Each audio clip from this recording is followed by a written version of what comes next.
Ikhwan akhwat rahimakumullah, di dalam kitab Fadhailus Syuhur li Talibi Ridha Rabbil Ghafur yang semana kita ketahui ditulis oleh pengarang Abah, bulan ini sudah memasuki di dalam bulan Safar. Bulan Safar ini memiliki 3 huruf.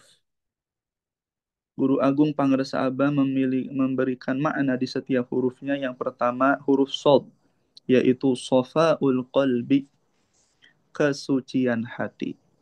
Yang kedua huruf Fa, yaitu Fana'u Nafsi, musnahnya hawa nafsu. Dan yang ketiga Riyadhatun Nafsi, atau riyadhah, latihan jiwa. Ikhwan akhwat yang dimulakan Allah Subhanahu wa taala, huruf yang pertama yaitu Shad, Shafaul Qalbi, bersih hati atau kesucian hati. Ini merupakan salah satu tujuan, kata Abah, tujuan kita mengamalkan amaliyah ini. Karena Guru Agung mengutip di antaranya perkataan Al-Imam Al-Ghazali radhiyallahu anhu. Beliau mengatakan, Imam Ghazali, la yakhlu ahadun min aibin aw maradin qalbi illa al-anbiya'u alaihimus salatu wassalam. Kata Imam Ghazali, tidak ada seorang pun yang bersih dari aib dan penyakit hati kecuali para nabi. Maka kata pengarsa Abad, tidak ada obat untuk dan metode untuk menghilangkannya kecuali dengan istiqomah dawam terus-menerus berzikir kepada Allah, baik secara sir rahasia atau secara jahar keras terang-terangan. Sebagaimana kedua hal tersebut telah diperintahkan oleh baginda Nabi Agung Muhammad Sallallahu Alaihi Wasallam. Jadi pengarsa Abad mengutip kalam Imam Ghazali. Imam Ghazali mengatakan dengan tegas, kita selain para nabi, maksudnya manusia biasa, apalagi seorang murid sebagai kita semua yang dirahmati Allah Subhanahu wa taala, ibu bapak semua, kita, saya dan kita semua itu berpotensi memiliki yang namanya penyakit hati. Nah, aib dan penyakit hati ini lebih bahaya daripada penyakit-penyakit yang ada di dalam dohir kita. Nah, kenapa?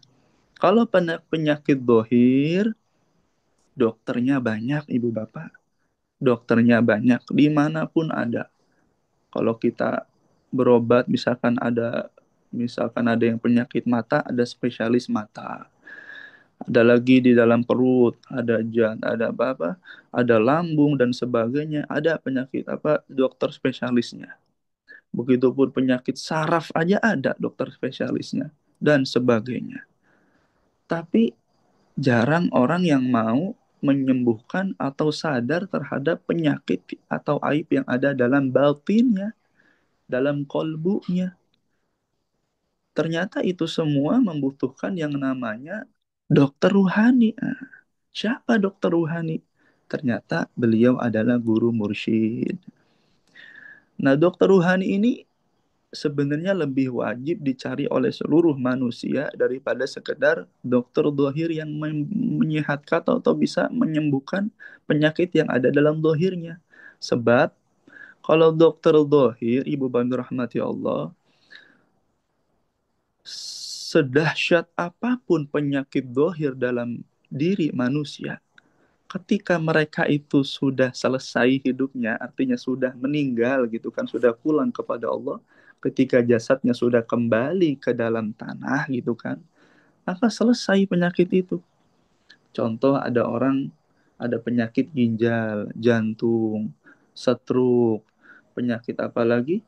Penyakit gula dan sebagainya yang mengerikan. Ketika mereka semua itu meninggal dunia, selesai hidupnya, pulang kepada Allah, artinya dikubur jasadnya, selesai juga itu semua penyakit.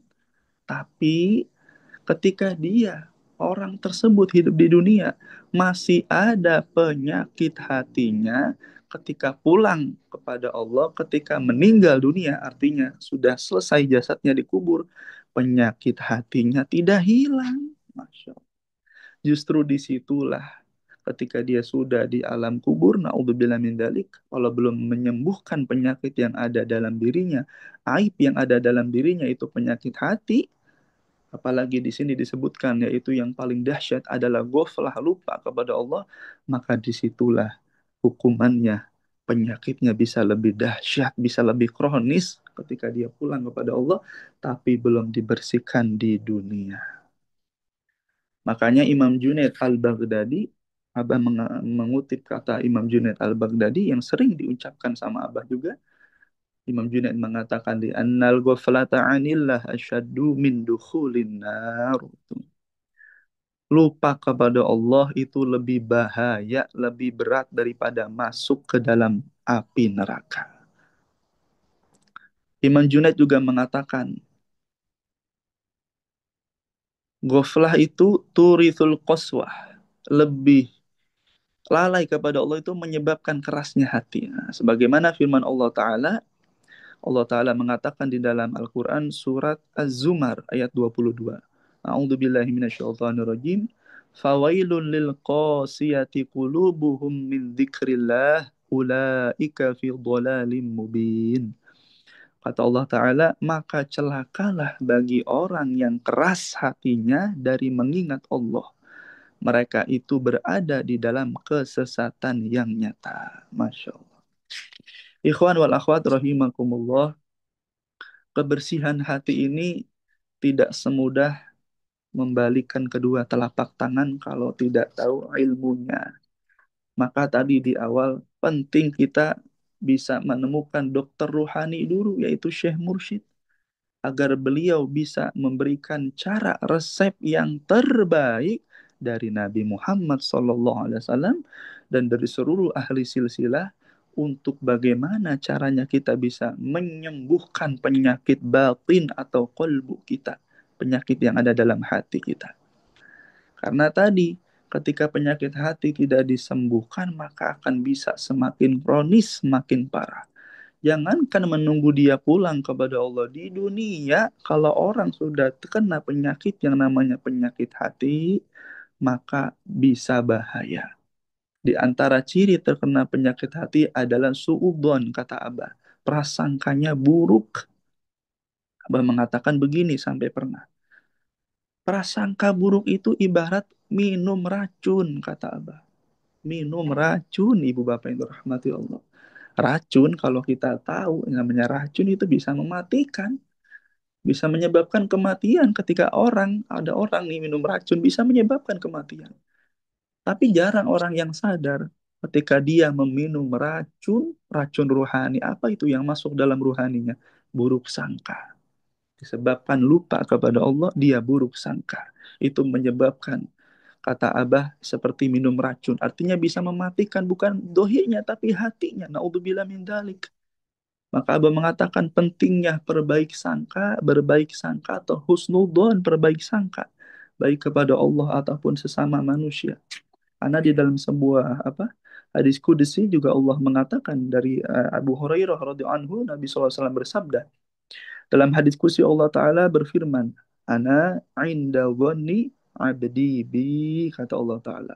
Aku, kata Allah, sebagaimana prasangka hambaku kepadaku. Nah, jadi kalau kita prasangkanya baik kepada Allah, maka akan banyak kebaikan yang akan menghampiri di hidup kita. Tapi sebaliknya, ketika prasangka kita suudzon, buruk kepada Allah, atau buruk kepada makhluk ciptaan Allah, maka jangan salahkan ketika banyak kesusahan atau kejelekan, keburukan yang menghampiri hidup kita. Sampai Abah menegaskan, jangankan kepada orang yang masih hidup, yang sudah meninggal saja, kita mesti berbaik sangka. Abah mencontohkan ketika ada orang yang meninggal dunia, kita kan menyolati jenazah gitu kan. Maka Abah mencontohkan, ketika selesai sholat jenazah, pasti itu imam atau ada seorang yang mengatakan begini, bagaimana ibu bapak semuanya? Apakah Fulan bin Fulan atau Fulana binti Fulan ini baik? Maka pasti kita yang hadir mengatakan baik gitu kan. Sekali lagi, apakah Fulan bin Fulan ini orang baik? Maka yang hadir saat itu di sholat jenazah mengatakan, baik. Nah, kata Abah begitu. Nggak boleh kita nyelip tuh, misalkan di pojokan. Apakah si fulan ini almarhum atau almarhumah ini baik? Tidak gitu misalkan. Naudzubillah kata Abah, nggak boleh. Mesti berbaik sangka gitu kan. Tidak baik gitu kan, nggak boleh. Kita mesti berbaik sangka walaupun keseharian orang itu kita tidak tahu. Artinya kita diajarkan sama guru agung dan seluruh ahli silsilah pentingnya berbaik sangka. Masya Allah. Dan tidak akan bisa kita itu berbaik sangka kalau tadi aib dan penyakit hati yang ada dalam kolbu kita, dalam hati kita dibersihkan dulu. Maka metode yang sedang dan akan selalu kita laksanakan ini, baik dikir jahar atau khafi yang telah ditanamkan melalui talqin dikir, ini adalah metode yang terbaik dari segala metode yang terbaik adalah zikir ini yang telah diracik oleh seluruh ahli silsilah oleh baginda Nabi Muhammad sallallahu alaihi wasallam. Maka kita bersyukur kepada Allah Subhanahu wa taala. Paling tidak di dalam keseharian kita, kita tidak hanya membersihkan dohir, tapi kita membersihkan hati atau batin kita. Inilah kelebihan orang-orang ahli toriko yang sedang menuju dalam kebersihan, kesucian hati kita untuk berzikir kepada Allah, dibersihkan melalui zikrullah, ingat kepada Allah Subhanahu wa Ta'ala. Dan Abah memberikan kemuliaan kata Abah, karomah yang paling agung, yang paling mulia adalah kemuliaan zikrullah. Karena Allah mengatakan adzikru ni'matu minallahi ta'ala. Zikir itu merupakan nikmat dari Allah. Tidak ada satu hari pun melainkan Allah pasti di dalamnya itu memberikan nikmat bagi hamba-hambanya. Dan tidaklah Allah memberikan nikmat kepada seorang hamba kecuali mengungguli dari nikmat kehendak orang tersebut diizinkan untuk bisa mengingat Allah berzikir kepadanya. Di antaranya Abah memberikan menuliskan dalam kitab ini yaitu berdasarkan pada tiga hal ini. Di antaranya kemuliaan yang Allah berikan kepada orang yang diizinkan berzikir adalah yang pertama ja'alaka dzakiran lahu, yaitu Allah menjadikanmu orang-orang yang senantiasa berzikir kepadanya. Kenapa? Karena Allah menganugerahkan kepada seorang hamba yang hina kita semua ini untuk dapat mengingat Tuhan yang maha mulia, yang maha agung. Kalau bukan karena anugerah Allah kepada kita, maka pasti kita tidak akan mampu menggerakkan lisan ini untuk berzikir kepada Allah. Mengingat Allah pun dalam hati itu kalau bukan kehendaknya, maka mustahil kita dibisakan ibu bapak yang dirahmati Allah. Artinya ini semua merupakan kebaikan Allah. Dan kebaikan pangersaabah yang Allah berikan kepada guru mursyid kita diberikan juga kepada kita. Kemuliaan yang kedua, yaitu Allah menjadikan kita semua diingat olehnya. Ketika kita mengingat Allah, maka Allah mengingatnya. Sebagaimana firman Allah dalam surat Al-Baqarah ayat 152, Fadkuruni adkurkum. Maka ingatlah aku, maka aku akan mengingatmu, kata Allah Ta'ala. Ketika kita diingat Allah dengan sebab ingatan kita kepadanya, maka begitu mulia keistimewaan kita. Karena kata Abah dalam kitab ini, maka kemuliaan apa lagi yang lebih mulia daripada ini ketika kita diingat sama Tuhan kita Allah Subhanahu wa taala. Dan yang ketiga, kemuliaan yang didapatkan oleh orang yang ahli zikir apa? Allah menjadikan kita senantiasa disebut, disandingkan di kalangan para malaikatul muqarrabin sebagaimana sabda dalam hadis sabda Nabi SAW dalam hadis qudsi yang tadi kami sampaikan. Allah mengatakan, sesungguhnya aku tergantung prasangka hambaku kepadaku. Ketika aku bersamanya kata Allah ketika ia sedang mengingatku. Ketika ia mengingatku dalam dirinya, dalam kesendirian, maka aku akan mengingatnya dalam diriku, kata Allah. Ketika ia mengingatku dalam kelompok manusia yang banyak, maka aku akan mengingatnya dalam kelompok yang lebih baik darinya. Hadis riwayat Bukhari, Muslim, Imam Turmudi, Imam Nasa'i, dan Ibnu Majah. Begitulah ikhwan akhwan dimulakan Allah Subhanahu wa taala.